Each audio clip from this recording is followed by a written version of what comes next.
The reasoning goes like this. If there is no chance to break the link between speech and stress, the only way is to ensure that the patient's speech was free of all stuttering manifestations and stress resistant. Such a speech was given a provisional name of zero stuttering speech or the proper speech.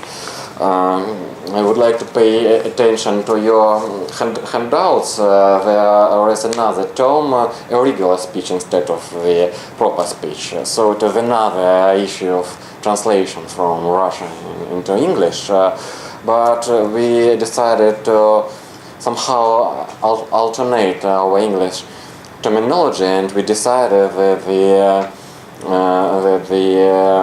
term the proper speech is more valid than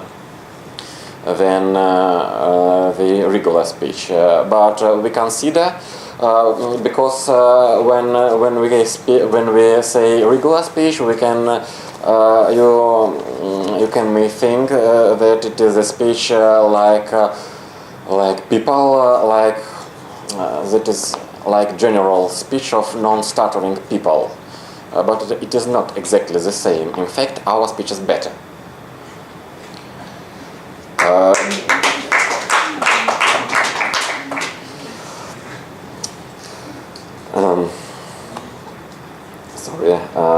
Such a speech, and I would like to say that when we say zero stuttering speech, in our terms it is completely equal to the term the proper speech the patients have to use during the treatment. Speech of that kind must not differ from normal speech of non-stutterers in terms of phonation, contain any unnatural elements. It must contain all the harmonious characteristics that distinguish standard speech, surely eliminating all stuttering manifestations from the very first day of treatment may seem a difficult task.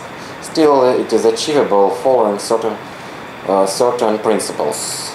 We only offer feasible tasks, so not to demotivate or frustrate our patients. We never start the therapy with oral exercises, as it gives huge emotional tension to patients, but rather with eradication behavioral stereotypes, putting much effort in correcting non-verbal components of speech like sitting, standing, looking, and listening to the partner like a totally fluent person, like a totally non-stutterer. We destroy old vocal stereotypes and roughly implement regular speech practices. We gradually extend the new practice to real-life situations. We monitor the speech correctness in any given social situation via dictaphone, voice recording recorders, diaries, hands-free connection with cellular phones, and of course with regular Skype sessions. We keep the patients highly motivated throughout the whole course of treatment, which basically depends on day-to-day achievements. A word on the proper speech. Every element of the proper speech is created in you.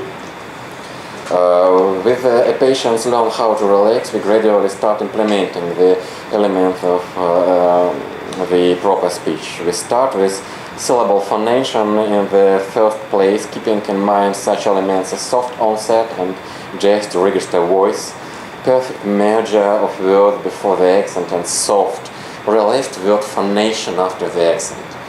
Most notably, not a single element of regular speech the proper speech should be marred by stuttering or reminiscent of it.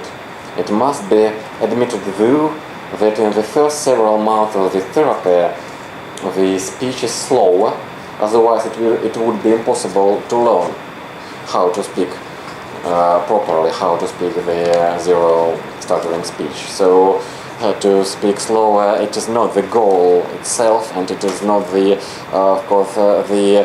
method itself, the remedy itself. Of course, it is not the remedy, but only in slow speech patient can learn how to speak properly.